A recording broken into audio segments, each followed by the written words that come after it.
1874 Preview Show.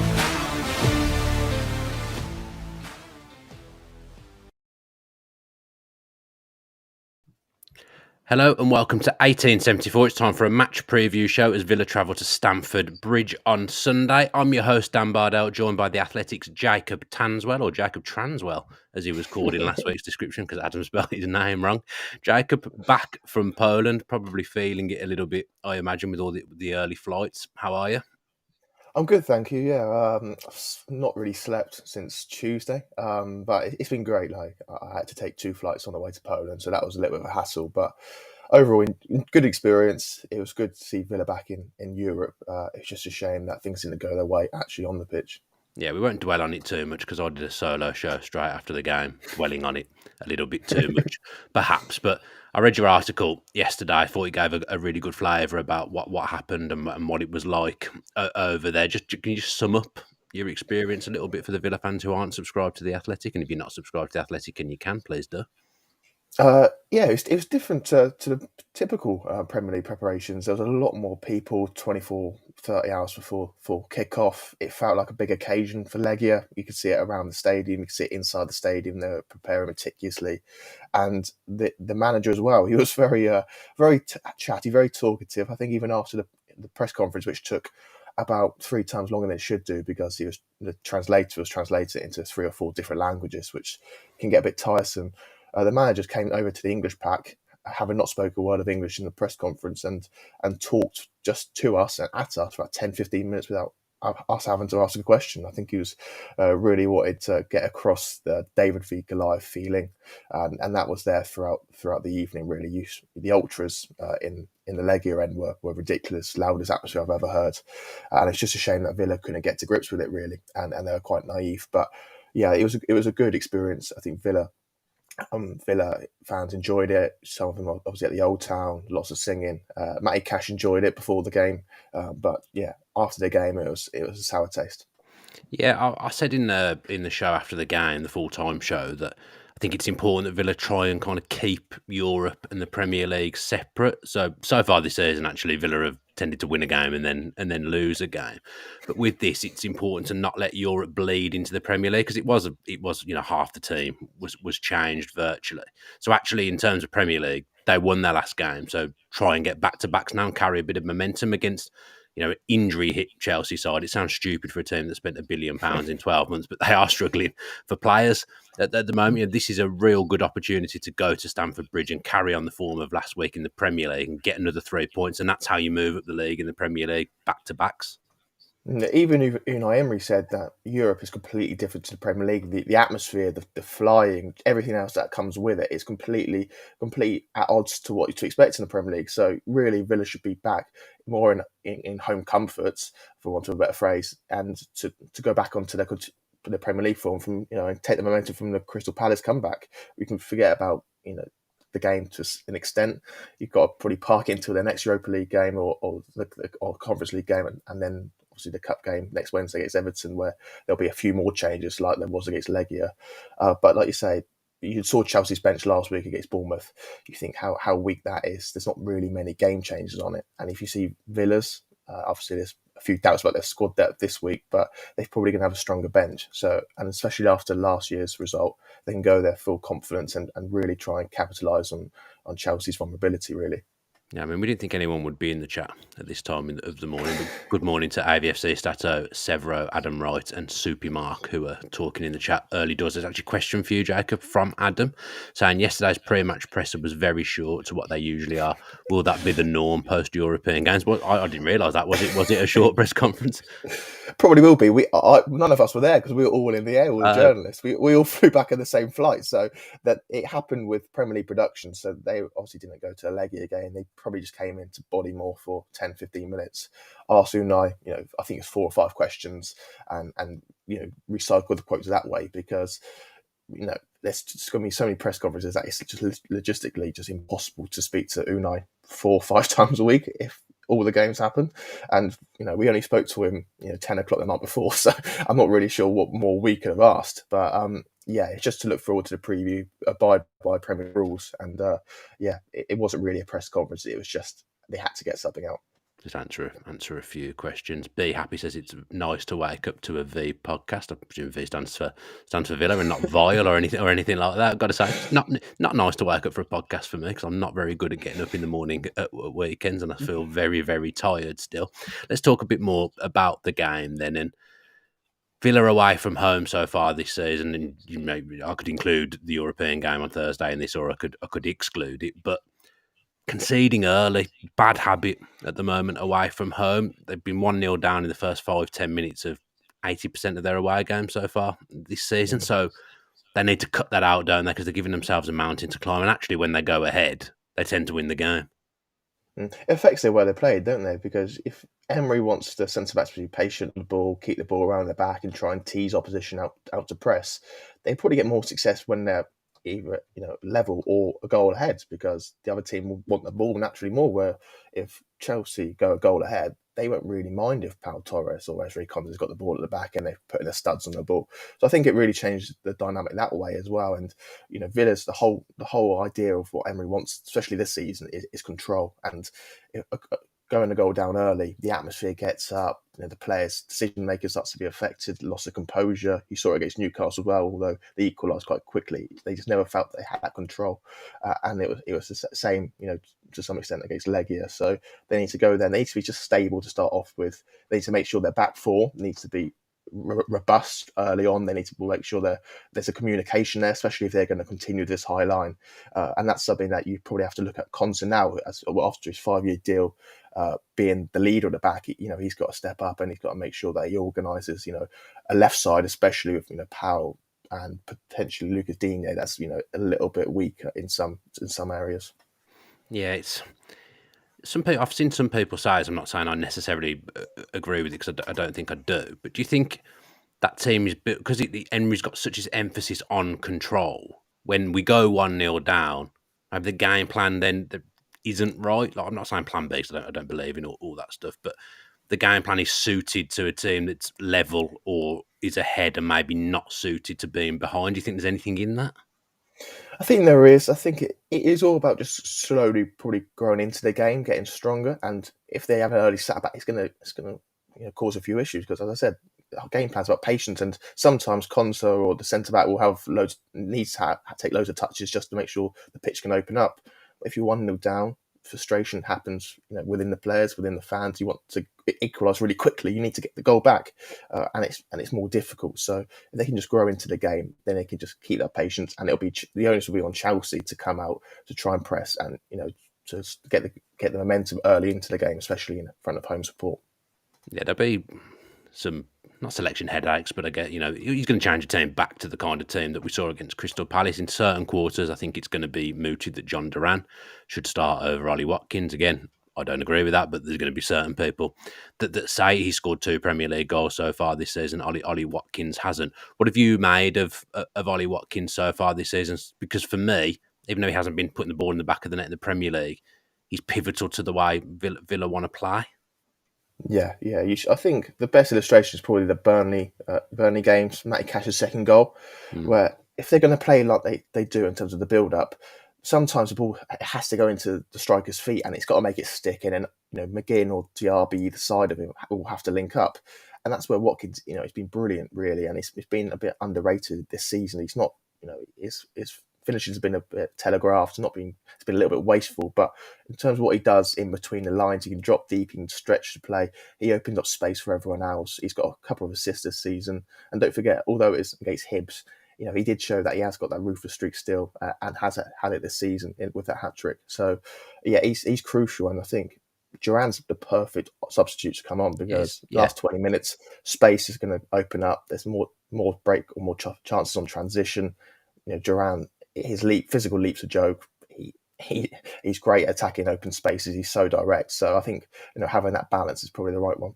Yeah, Bradley Cook says you'd notice him not being there tenfold, and Danny Ban says Watkins still has 4 assists this season, including winning penalties. So he's still making an impact on the game. It's not like he's got no goal involvement or he's not involved in the goals at all. He's heavily, what Villa do good. He's still heavily based around him, and like you say with Duran, yes, he scored 2 Premier League goals off the bench.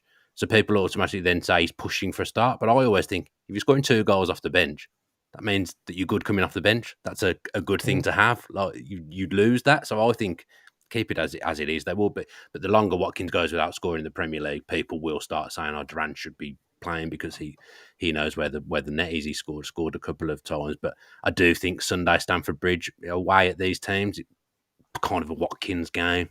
I always think he shows up in these games generally. Yeah, and you think Villa, they're quite good on transition, and you just think Chelsea centre halves, the way they leave space in between them, or especially on the counter, you think that's kind of Watkins' game. You saw that this time last year when they played Chelsea away.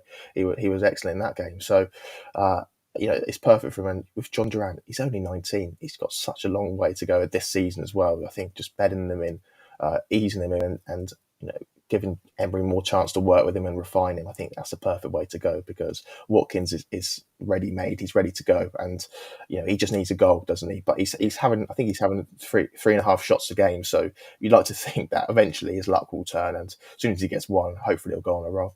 Yeah, David Stiles, he said, really likes the piece in The Athletic showing how Villa are capitalising from cutbacks, something I think we could really do damage against Chelsea with. That has been a staple of Villa under Unai Emery, the cutbacks. Was that yours, Jacob? That your article? No, that was Ahmed Walid, the tactical writer at The Athletic. Yeah, fantastic. Yeah, I read that as well, but I can't remember. I had in my head it was you for some reason. I know you like your tactical pieces. I know that's your game. Gareth Thomas has donated £4.99 in the super chat, so that pays Adam Bates' Villa weekly wage for us. Nearly said the Villa View, then very, very close. He's asked, do we start Moreno and JJ on the left, or is that a risk with both being out for the past month? It was great to see Ramsey back on the pitch. We've seen Moreno on the bench twice, but haven't seen him on the pitch. I'm of the opinion that those two coming in when they do, he's going to completely transform Villa and get it kind of back to the team that Villa had last season that did so well, plus Diaby, I think will be a really good team at that point. Do you think either of them will start this game, Jacob? I would have said Alex Moreno, but I thought he might have featured on Thursday. Got to get a few minutes under his belt, and I think it'd be a risk if he comes straight in, considering he's not played since May. Jacob Ramsey, I went the other way. I was quite surprised he got any minutes at all. He actually came into the team because he's only started training less than a week before that. I still think it'll be a risk to start him. You probably look at the Everton game, the cup game next week, but you think that's perfect to start both of them. Yeah, and you probably have to give Lucas Digne probably one more game until you have to rotate him. So I think that's probably the right balance to go. Zaniolo I thought was really quite sharp early on against Legia, so. He's probably in contention to start, and then, as always, you could just bring on Jacob Ramsey, a little bit earlier this time, and give him more of an opportunity, and hopefully he can bring that energy as well. I mean, I always think he's not really an away player, but I got a feeling Bailey might come back in for this one. Someone who's a bit more au fait with how Villa defend in away games. Perhaps you'll see Bailey over Zaniolo, but I think you could probably pick 9 or 10. Of the team for Villa on Sunday. Let's talk about our opposition then. Chelsea got injury problems, which is unbelievable considering the money that they've spent. But I watched them against Bournemouth last Sunday, and honestly, it's dangerous for me to say, but I'm still going to say I've never seen a team not know where the goal is so much. That's the thing. You just think they've got to click at some point, haven't they? But this has happened last year. Graham Potter lost his job because they just couldn't finish. And you look at that team; they're all very nice players. They're very technical, but I don't know if they've got that directness, that killer instinct. It's not a team, is it? Which it's never going to be at this point, anyway. No, I think to some extent they've been okay in terms of their build up. They look alright. Playing out from the back, they look quite functional. But then they get into that final third, and Sterling, if he's not having a good game, then they haven't got really anything else. Nicholas Jackson, it's funny because Bournemouth and Southampton thought they were going to sign him in January. No one else really wanted him, and then he scores a few goals for Villarreal, and he's now Chelsea's number 9. So. The whole makeup of the team looks a little bit odd, but you just think at some point they're going to click. Just hopefully not this Sunday. Yeah, Jackson, obviously a lot of good reports about him. I've watched him 2 or 3 times this season for Chelsea. He makes great runs, but he is very, very raw, like you say. So that's kind of their outball. That's their outlet. But you talk about Watkins being so good at holding on to the ball and holding the ball up. That's probably the kind of facets of the game that Jackson doesn't have at this point. Yeah, he's good at running the channels, and my only concern is you probably say him in a foot race against Pau Torres in that Mm. in that channel. You think maybe there's the opportunities, and I think what Pochettino wants to do, incidentally, is he wants that type of like cut back crosses. That's how they want to attack, because he's not got this big out and out number 9 who's just gonna get in the box, win headers and stuff. So it's got to be quite neat and tidy in and around the box, and you know. Pau Torres does get in a foot race with Jackson. That could be an issue, but I don't see Villa having to be scared. I think they can go there, try and impose themselves on the game, and enforce that higher line. And hopefully, they can get it right this time. And if they can bay on Chelsea nerves, because Stamford Bridge for the last year has been quite a hostile place to go for the home team. You say the words high line though, and I just think last season, and I said this on the Thursday show, Villa were very diligent away from home. They'd sometimes basically play with a 5 or a 6 at the back, and the wide player would drop in. Ramsey and McGinn were both very good at doing that. They're a bit more compact. They'd happily see a game be 0-0 at half time, and then knowing that they'd score in the second half and win the game 1-0 or 2-0. We have seen the high line in every game so far, and we've been caught out. We just talk about Nicholas Jackson being raw, not great at holding the ball up, but the one thing he is good at is getting beyond a high line potentially. So do you think we might see you've just kind of referenced that Villa will play with a high line? Do you think that's just the way it's going to be this season, and eventually they'll start to click and get it right? Because for me, I'd like to see us in some games go back to the way we defended away from home in first half of games last season. No, Emery will stick with it. He did allude to in this shortened pre-match press conference yesterday a tactical accident he made against Legia. So whether that involves defensive structure, I don't know. But yeah, the time they go back into that back 5, it's like Leon Bailey does it now, doesn't he? Goes into that right back. I can't say I've noticed it this season, in all honesty. I noticed it loads last season. I haven't really noticed it this season at any point. No, funny enough, I noticed it against Legia in the second half when they just couldn't get the ball, and I think the trigger is I've looked at it last season. The trigger is if the opposition team makes 5 or 6 passes and Villa can't press and win the ball back, and they just have comfortable possession position, that's when Leon Bailey or whoever the winger is drops back in, and then they go into this 5-3-2 or whatever. I like to see that a little bit more. I don't think you have to always have that high line, and if you do have that high line, having that extra defender in back 5 could potentially help. But I just think they just need to make sure that they're quite clever early on. If they're going to have this high line and Jackson's going to keep running, it's going to change the momentum. So they have to pick their pockets, I guess, when to really enforce that high line and really press. Yeah, David Stiles is talking about the high line without Mings being pretty risky, and I would go along with that, because he was, when we did play in the high line, him and Conser are both quick, and it worked because they're both quick and they've played so many games together. I really like the look of certain things with Pau Torres. I did think he was brilliant against Palace last week. But you're asking a lot of him in a high line, in my opinion, because he doesn't have that recovery pace, and he hasn't been here that long. And the plan would never have been for him to be playing centre back at this point of the season. Still, even now, I still think he would have been playing left back. So I just think, especially against Chelsea, against Sterling and Jackson, they probably want you to play that high line. Yeah, but you have to go with Unai Emery's judgment, because he's seen Pau Torres better than anyone. Yeah, he's seen him. He see that he can. He thinks he can probably do it. He's got that. He's got that ability to step forward, try and catch them offside. I think the difficulty is probably the communication between Conser, Torres, the fullbacks, in terms of making sure they're all in sync. Recognising the triggers of when to squeeze up, when to drop, when to hold. And you see Tyrone Mings, whenever Villa caught someone offside, he was celebrating it. Even though he had it with pride, that the amount of offsides they had, and you saw that in pre-season as well. I was at the games at Walsall, and he was so loud. He was getting people up. It was just by a yard or so, but it made all the difference. Where Pau Torres coming to a new country, new atmospheres, his mental state might just be on the game, the ball, rather than looking at what type of line he's in. So all these things can make a difference, especially when the difference between success and failure in employing that game plan is just so fine, isn't it?